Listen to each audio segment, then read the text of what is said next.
So how did Louis and Lestat's relationship go from this, a romantic love story, to this, Louis being involved with a psychopath vampire who is rageful and abusive? Well, the sad truth is, many people find themselves in these terrible situations and also in these terribly toxic and abusive relationships. At first, they are swept away by the cocktail of hormones that come with falling in love, and they're so swept away that they fail to see the signs. Besides, Lestat killing a priest in front of Louis in a church and then asking him to be his companion was really a huge red flag. In my other video, I talked about how the vampire Lestat is allegorical for energy vampires and narcissists that we may have in our lives. In this video, I'm going to do a deep dive analyzing how and when Lestat became a narcissist and how you can avoid the pitfalls of falling in love with one. So stay tuned for that.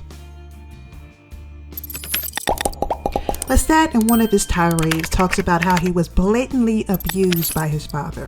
Lock me away, where between beatings, starvations, and the failure of Christ to intercede, the beatings and starvations I slowly forgot. Lestat, a young man gifted in music, was shunned and even ridiculed by his father in his early years.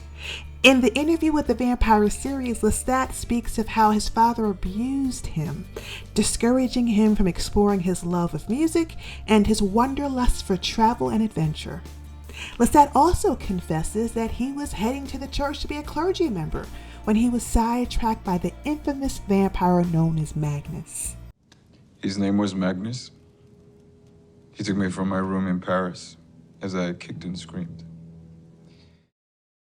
Magnus abducted Lestat in the pitch of the night, taking him to an obscure place filled with corpses that were bloated and black. Lestat tells a tale of how Magnus fed on him every night, weakening him to a point of death, only for Lestat to rise up in the dead of the night as a vampire. With no guidance or insight, Lestat is simply left with a pile of money and a brief glimpse of the vampire Magnus before he leaps into the flames and ends his life for good. As a result of this, Lestat has a fear of abandonment. It's why I don't particularly like being abandoned. And an even deeper fear of being alone. Many psychologists believe that narcissistic personality disorder develops from parents who are overly zealous, spoiling their children rotten and giving them a heightened sense of entitlement. Or they believe that it comes from parents who neglect and abuse their children. This causes the children to have poor boundaries and a weak sense of self. What do I believe? I believe that narcissism develops as a coping mechanism. Children who are often victims of abuse, they need a means to escape. So they create their own little worlds where they're in control and have power and dominion over all those around them. As they age, they only surround themselves with people who agree to submit. The narcissist is desperate for control, and he needs his victims to be subservient. He needs them to adhere to the roles that he has written, and he needs them to accept the value that he has given them. The narcissist seeks to pull people into his own little twisted world where it's a fantasy for him, and he is the king, and he is their leader and has dominance and will never ever be questioned. The narcissist can never accept people for who and what they are. He can never allow the people around them to feel as if they are equal to him. Instead, the narcissist has to degrade and ridicule to ensure that the people around him feel inferior. We see this when Lestat and Louis attend an opera house, and Louis is dressed to impress, but he needs to swallow his pride, suck up his feelings of indignation as he walks 2 steps behind Lestat, pretending to be his male servant. Other times we see Lestat sitting in the white section of the streetcar, while Louis and Claudia sit far off in the back, reinstilling the fact that Lestat is indeed king, and those who grace his presence will always be his subjects. In my other video, I mentioned that vampires, who in many cases represent narcissists, don't have access to the light. They are plagued by a deep and loathing darkness from which they can never escape from. They can't be inspired. They can't find joy. Their life is riddled with discontentment because they no longer have access to the light, and thus they no longer have a soul. While fictional vampires survive on blood, real-life narcissists survive on energy. Many of the ancient mystics believe that we have this energy force that surrounds us, and they call it chi, or ashe, or life force. And while the vampire drains people of their blood, the narcissist drains people of their chi. Now, we've seen the vampire, and we know that he can be heartless and cruel, attacking the meager, the destitute, and the weak, draining them of their blood and disposing them as if they were just uneaten scraps of meat. However, the narcissist is a bit more insidious.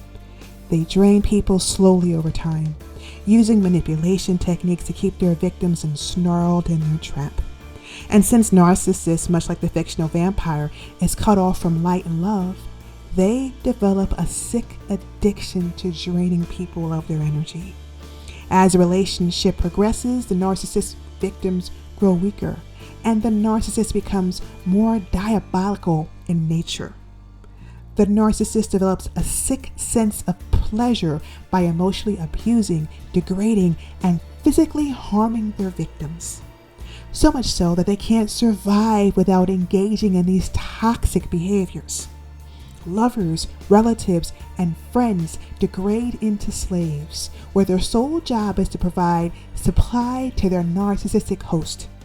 And the host controls his victims with an iron fist, out of fear that someone will step out of line, question him, or worse, make him feel the deep-seated emotions of abandonment that he had been avoiding his entire life. In short, narcissism develops when people try to control the outside world and not the emotions that they are feeling internally. They project all of their feelings and animosities onto other people. They never take any responsibility for their actions or their behaviors. As a result of this, they never self-reflect or take the time that they need to heal those deep-seated wounds. Then the cycle continues. The narcissist needs others to carry their pain because they are too cowardly and weak to deal with it themselves. The narcissist is a master at manipulation, or in Lestat's case, a master of seduction. They know exactly what buttons to push and pull to lure you into their trap. And they won't stop until you are a character in their own little fantasy world or in their own little play. Your wants, your needs, your desires, your happiness will no longer matter once you get involved with a narcissist. And much like a vampire, they won't let you go until they drain you dry. Avoid them at all cost.